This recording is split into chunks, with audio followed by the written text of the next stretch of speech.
नमस्कार, मैं हूं आपके साथ नावेद माजिद और आप देख रहे हैं सी न्यूज़ भारत। वक्त हो चुका है न्यूज़ बुलेटिन का, जिसमें हम जानेंगे कि कहां पुलिस ने अवैध असलाह फैक्ट्री में की छापेमारी, कहां मस्जिद में जश्न के मौके पर पेश किए गए कलाम, कहां सेंट्रल जेल में कैदियों का किया जा रहा शारीरिक चेकअप। साथ ही जानेंगे कहां बसपा प्रत्याशी ने किया जनसंपर्क। इन सभी खबरों पर चर्चा करेंगे विस्तार से।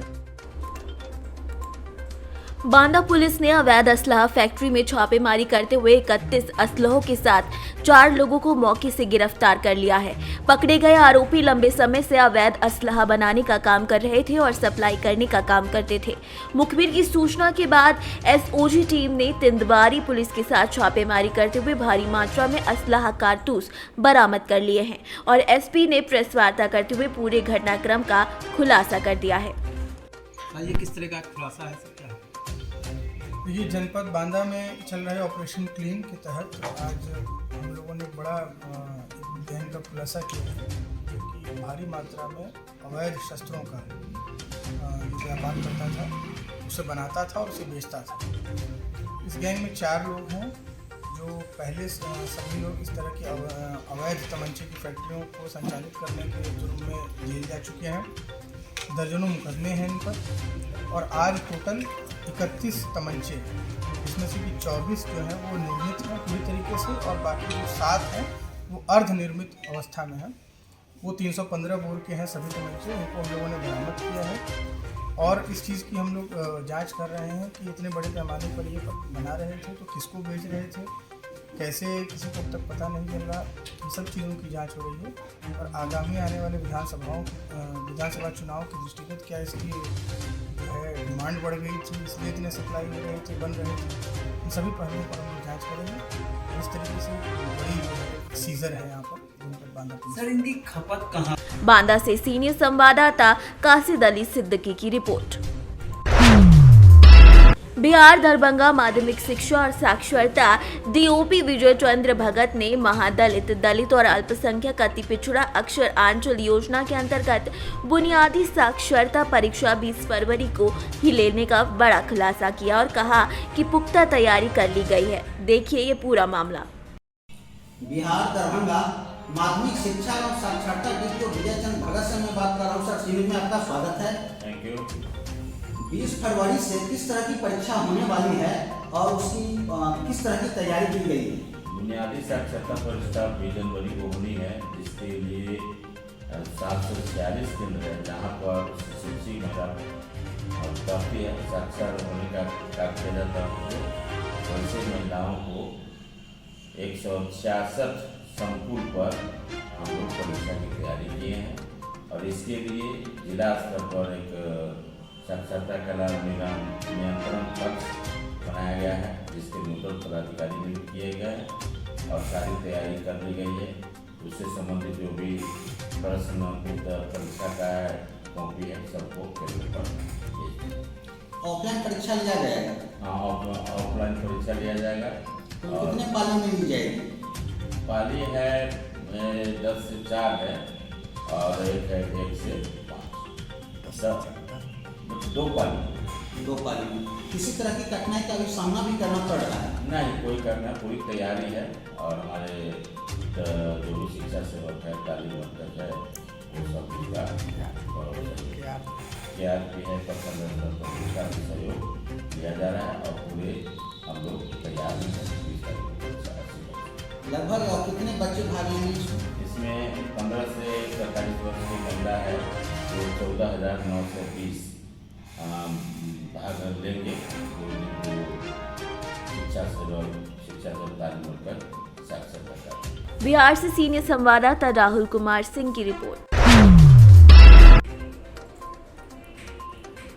जनपद फतेहपुर के बहेरा सादात में 13 रजब के मौके पर मौला हजरत अली की यौम पैदाइश पर मस्जिद जौब वादिया में हुआ जश्न। इस मौके पर जनपद प्रयागराज कोराली की शायर कुमैल शरीफ रिजवी, मुख्तार हैदर, हसन नकवी, कमरान अब्बास ने अपने बेहतरीन कलाम पेश किए और बाद में महफिल में सभी लोगों ने गले मिलकर एक दूसरे को मौला अली के जन्मदिन की मुबारकबाद पेश की।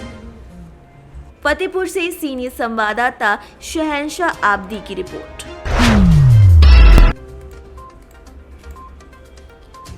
इंदौर सेंट्रल जेल अधीक्षक अलका सोनकर ने बताया कि समय समय पर कैदी भाइयों को शारीरिक और मानसिक चेकअप करा दिया जाता है। किसी के चलते गुरुवार को सभी कैदी भाइयों का मेडिकल चेकअप कराया गया, जिसमें ब्लड प्रेशर, शुगर, डायबिटीज, आंखों का इलाज के साथ ही डेंटल चेकअप भी कराया गया। मैं डॉक्टर मनीष रघुवंशी जिला आयुष अधिकारी के मार्गदर्शन में और मुस्कान मानव सेवा समिति के साथ सहयोग से आज केंद्रीय जेल में हम लोग आयुष चिकित्सा का एक मेगा कैंप संचालित कर रहे हैं, जिसमें लगभग 500-600 से भी ज़्यादा जो है बंदियों का चिकित्सा परीक्षण किया गया।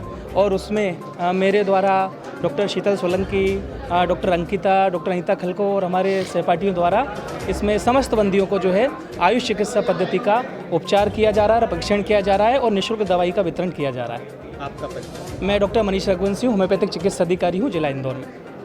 तो सेंट्रल जेल में कैंप लगाया गया है, किस तरीके का कैंप? आज केंद्रीय जेल इंदौर में जो है बंदियों के लिए आयुर्वेदिक स्वास्थ्य शिविर का आयोजन किया गया है। और क्योंकि बंदियों को हम जेल पे जो है एलोपैथिक, होम्योपैथिक का तो शिविर लगातार चल ही रहा है, लेकिन उसी तारतम्य में जो है उनकी इम्यूनिटी को और अधिक अच्छा करने के लिए आयुर्वेदिक कैंप का आयोजन किया गया। ऐसा जेल में आपके आने के बाद बहुत सारे ऐसे कार्यक्रम हो रहे हैं जो आपके द्वारा किए जा रहे हैं, जो पहले कभी नहीं हुए थे, उसके बारे में आपका? जेलों में तो हमेशा से सुधार के कार्यक्रम होते चले आ रहे हैं और हर जो हमसे सीनियर अधिकारी या यहाँ पे रहे हैं सभी ने अपने अपने तरीके से सुधार कार्यक्रम किए हैं। या सबका अपना एक अलग तरीका होता है सुधार का। मैंने अपने आने के बाद में जो है मुस्कान सेवा समिति द्वारा जो आज यहाँ पर जो स्वास्थ्य कैंप लगाया गया है, किस उद्देश्य से लगाया गया? इस उद्देश्य से लगाया गया है मुस्कान मानव सेवा समिति द्वारा ये सिविल कैंप के जो यहाँ सेंट्रल जेल में जो बंदी हैं, काफ़ी सारे बंदी हैं यहाँ पे और हर तरह की बीमारियों से ग्रस्त हैं, तो उन लोगों को हम उपचार दे सकें, मेडिसिन दे सकें, दवाई दे सकें। जैसे कोई हर तरह की बीमारी का हम लोग उपचार कर रहे हैं। यहाँ पे सिविल कैंप में चेकअप भी हो रहा है और चेकअप के साथ साथ हम लोग उन्हें मेडिसिन भी उपलब्ध करा रहे हैं, वो भी बिल्कुल फ्री। जी, आप यहाँ पर मतलब सब सारी जेलों में करते हैं कि इंदौर में? नहीं, इंदौर में आज हमारा पहला सिविल कैंप है ये सेंट्रल जेल में। अदरवाइज़ हम लोगों ने हर जगह कैंप कर चुके हैं, जैसे देवास जेल हुई, उज्जैन भेरूघाट जेल हुई और भी रतलाम में हुई। हर जगह हम लोग कैंप करते हैं, हर ज़िले में कैंप करते हैं। जेल में ही कैंप लगाने का प्रेरणा आपको कहाँ से मिली? बंदियों पे से कि जैसे अब बहुत से ऐसे हैं कि उनको सही उपचार अगर नहीं मिल पाता है कहीं, ये हमारी ये कोशिश है कि हम जहाँ भी कैंप लगाएं तो वहाँ लोगों को फ़ायदा मिले। जो भी किसी तरह की कोई बीमारी है उनको, तो उसके लिए उनको मेडिसिन प्रोवाइड करवा सकें फ्री में। सभी बीमारियों का सर, दाँत, खाद, खुजली, खांसी, सर्दी, बुखार, सभी तरह का। सना खान। इंदौर से सीनियर संवाददाता सुरेश बैरागी की रिपोर्ट। लम्बुआ विधानसभा बसपा प्रत्याशी डॉक्टर अवनीश कुमार सिंह ने जनसंपर्क के दौरान कहा कि सभी वर्ग का समर्थन मिलने से अपार खुशी हो रही है। आपके बेटे को बुजुर्गों, नौजवानों, किसानों और महिलाओं सभी का साथ मिल रहा है। इतना अपार जन समर्थन देखकर उनको हर्ष हो रहा है। उन्होंने कहा कि चुनाव जीतने के बाद वो सभी के साथ उनके सुख और दुख में रहेंगे और शासन से मिलने वाली हर कल्याणकारी योजनाओं का लाभ दिलवाएंगे। साथ ही साथ डॉक्टर अवनीश कुमार सिंह ने कहा कि आज पूरे प्रदेश में आवारा मवेशियों की फसलों को नुकसान पहुंचाते हुए देखा जा रहा है। सरकार के द्वारा आवारा मवेशियों के लिए उठाए जा रहे कदम धरातल पर नजर नहीं आ रहे हैं। प्रदेश सरकार किसानों की पीड़ा को अनदेखा कर रही है, जिसका गंभीर परिणाम सरकार को अब भुगतना पड़ेगा। आज जनसंपर्क कार्यक्रम में कोटरा कलाल, दरबरपुर, गहलता, अमरा, गुलालपुर समेत कई जगह जनसंपर्क किया गया और साथ ही साथ नंदन सिंह, लियाकत खान, मोहम्मद असलम, करीम खान, अनिल निशात के साथ कई लोग मौजूद रहे।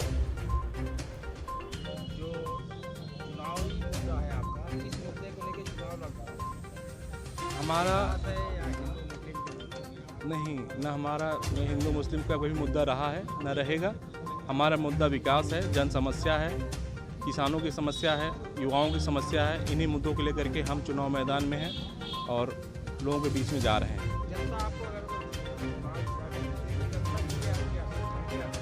हमारा काम स्वास्थ्य पर रहेगा, क्योंकि यहाँ पर चिकित्सा व्यवस्था जो है जीर्ण शीर्ण है। कोई भी जो है मतलब चिकित्सा की कोई सुविधा उपलब्ध नहीं है। छोटा सा एक्सीडेंट होता है आपको तुरंत जिला अस्पताल रेफर कर दिया जाता है लम्बुआ से।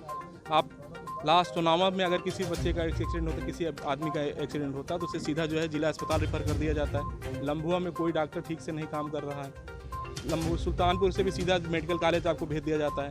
तो सबसे पहले हम चिकित्सा पे काम करेंगे, शिक्षा पे काम करेंगे, रोजगार पे काम करेंगे, व्यापारियों की सुरक्षा पे काम करेंगे। सुल्तानपुर से सीनियर संवाददाता बाजिद हुसैन की रिपोर्ट। आजमगढ़ जिले के महनगर विधानसभा से समाजवादी पार्टी के प्रत्याशी पूजा सरोज ने नामांकन किया। वहीं इस अवसर पर उन्होंने कहा कि महनगर की जनता अब की बार विकास के मुद्दे पर और अखिलेश यादव को मुख्यमंत्री बनाने के लिए वोट करने जा रही है। इस बार उत्तर प्रदेश में समाजवादी पार्टी की सरकार बनना तय है। वहीं इस अवसर पर सुभाषपा के प्रदेश महासचिव वकील चौरसिया ने कहा कि उत्तर प्रदेश में भय और गुंडा मुक्त सरकार जनता को देने के लिए और रोजगार देने के लिए हमारे नेता माननीय ओम प्रकाश राजभर समाजवादी पार्टी से गठबंधन किया है और अब की बार हम लोग मिलजुल कर उत्तर प्रदेश को उत्तम प्रदेश बनाने का प्रयास करने वाले हैं। आज कितने सीटों में आपने नामांकन दाखिल किया? 2। क्या मुद्दे होंगे चुनाव में आपके? विकास ही सबसे बड़ा मुद्दा होगा, शिक्षा और स्वास्थ्य, महंगाई। किस पार्टी से हैं आप? समाजवादी पार्टी गठबंधन की लाइन में कितने लोग थे? ऐसे में समाजवादी पार्टी ने आपको टिकट दिया है, ऐसे में आप कैसे वहाँ से जीते?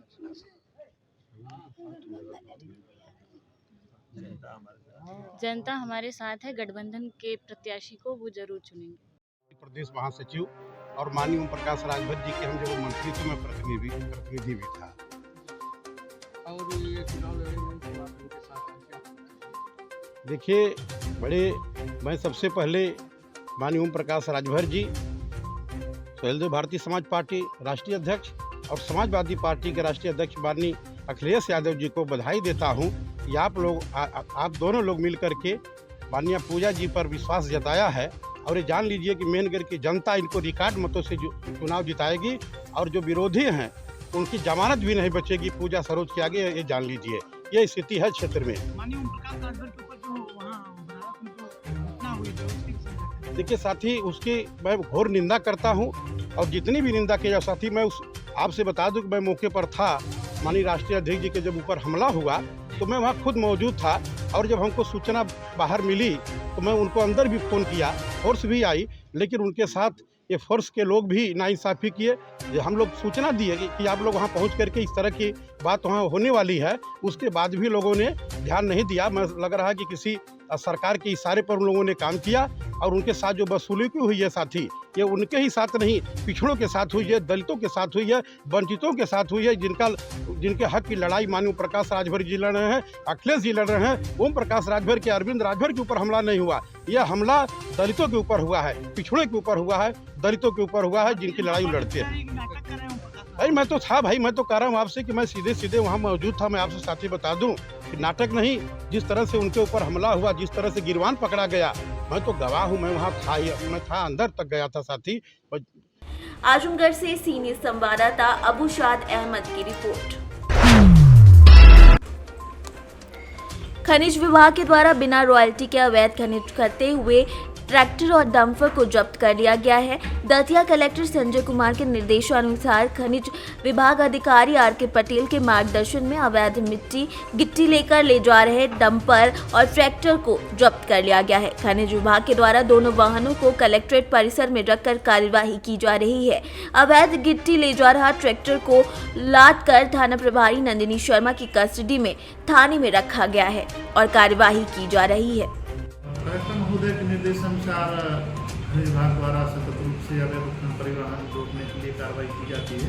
इसी तारतम्य में आज दिनांक को एक ट्रैक्टर ट्राली गिट्टी का भरा हुआ कलेक्ट्रेट के पास पकड़ा गया था, जो कि कलेक्ट्रेट परिसर में रखवाया गया है।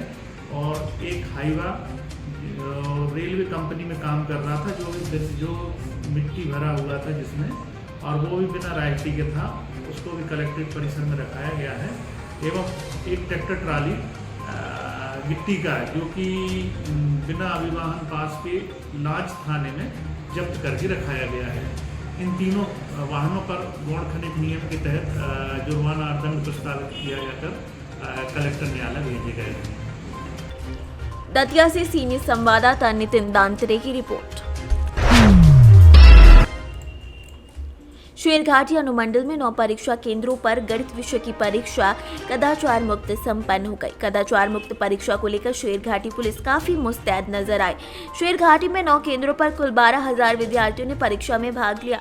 शांतिपूर्ण परीक्षा को लेकर शेरघाटी अनुमंडल पदाधिकारी अनिल कुमार रमन, अनुमंडल पुलिस पदाधिकारी प्रमेंद्र भारती, बीडीओ प्रशांत कुमार प्रसून और सीओ सुधीर कुमार तिवारी परीक्षा केंद्रों पर जाकर जायजा लेते नजर आए। शेरघाट में ट्रैफिक व्यवस्था को देखते हुए जगह जगह पर पुलिस बल को तैनात किया गया था। परीक्षा के बाद निजी संवाददाता ने छात्रों से बातचीत की तो विद्यार्थियों ने कहा कि गणित की परीक्षा में हम लोगों को जो पहले से तैयारी कराई गई थी उससे हटकर सवाल दिया गया था।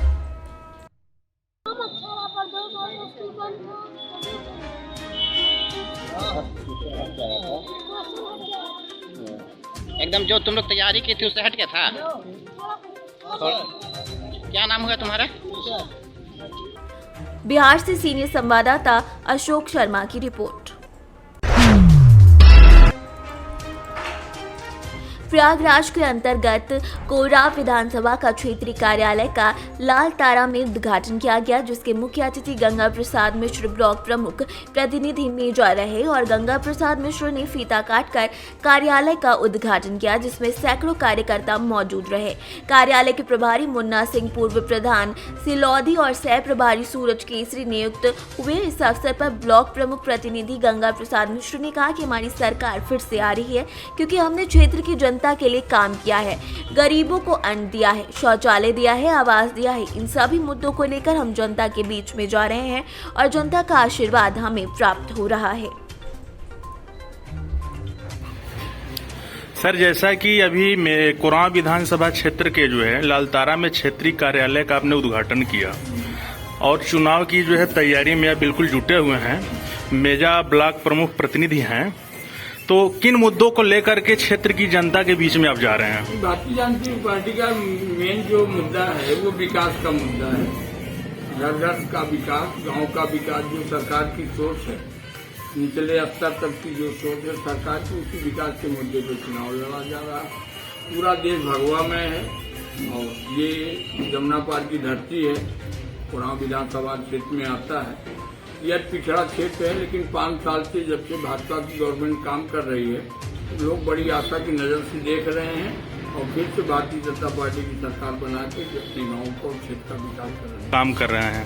आपकी रणनीति क्या होगी 2022 चुनाव को लेकर के? 2022 चुनाव को लेकर के हमारा संगठन सर्वोपरि है। संगठन के माध्यम से हम लोग चुनाव लड़ते हैं और संगठन के माध्यम से इस बार का नारा है 1.5 लाख के पार। उस बार तो हम लोग 1,02,000 पाए थे, लेकिन इस बार विधानसभा 1.5 लाख के पार मतों से हम लोग विजयी होने जा रहे हैं। इसमें न कोई शंका है, न कोई डर है, न कोई भय है। रही बात संगठन की, हमारा संगठन इतना कि सभी पार्टियों का केंद्रीय कार्यालय कोराव में है, लालतारा क्षेत्र में एक भी कार्यालय किसी भी पार्टी का नहीं है, तो भाजपा की जो है क्षेत्रीय कार्यालय खोलने की आवश्यकता क्या पड़ी?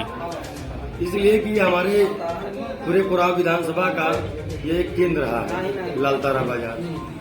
तो मतलब विगत वर्षों की बात जो है, इस वर्ष भी जो है लालतारा बाजार में भारतीय जनता पार्टी का कार्यालय खोला गया। पिछले साल भी, पिछले पंचवर्षीय में भी जो है लालतारा बाजार में भाजपा कार्यालय पूर्व जिलाध्यक्ष सुदत्त पटेल जी के मकान में। जिस वजह से सभी कार्यकर्ताओं का चुनाव समर में कूदे हुए हैं जी। क्या माहौल समझ में आ रहा है आपको? बहुत बम्पर माहौल समझ में आ रहा है। ज़्यादा से ज़्यादा लोग जो है सालों में बढ़िया माहौल है। अच्छा। पार्टी के साथ में मैं डॉक्टर नीरज कुमार के साथ राम प्रधान खरका। अच्छा।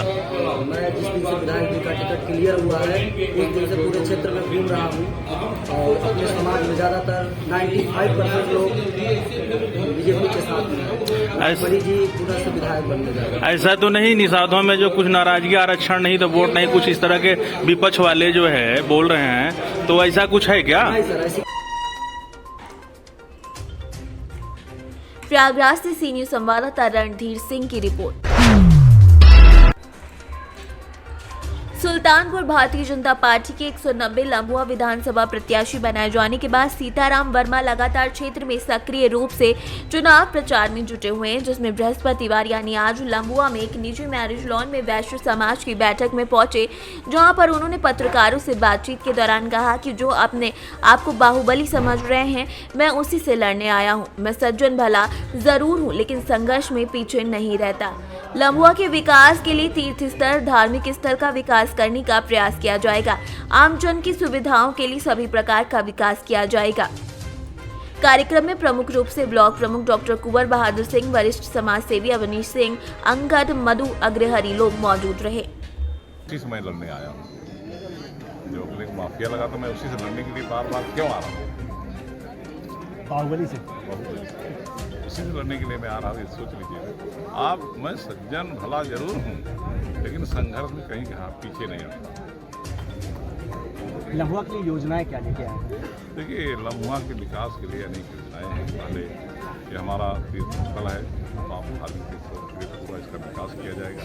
जो धार्मिक स्थल हैं, जो हमारे सौर से संबंध का विकास किया जाएगा, और आमजन के विकास के लिए शिक्षा सुविधाओं का विकास किया जाएगा, शिक्षा का विकास किया जाएगा, और विकास के आज अगर बात की जाए क्या छूटा रह गया तो जो करने की इच्छा?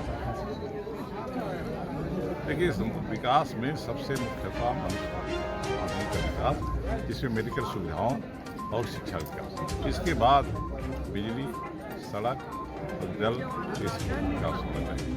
अभी बिजली पूरी बाकी है, बहुत सड़कें बाकी हैं, और बहुत से अस्पताल का आधुनिकीकरण नहीं हुआ है, और बहुत से पानी बहुत सप्लाई। सुल्तानपुर से सीनियर संवाददाता वाजिद हुसैन की रिपोर्ट।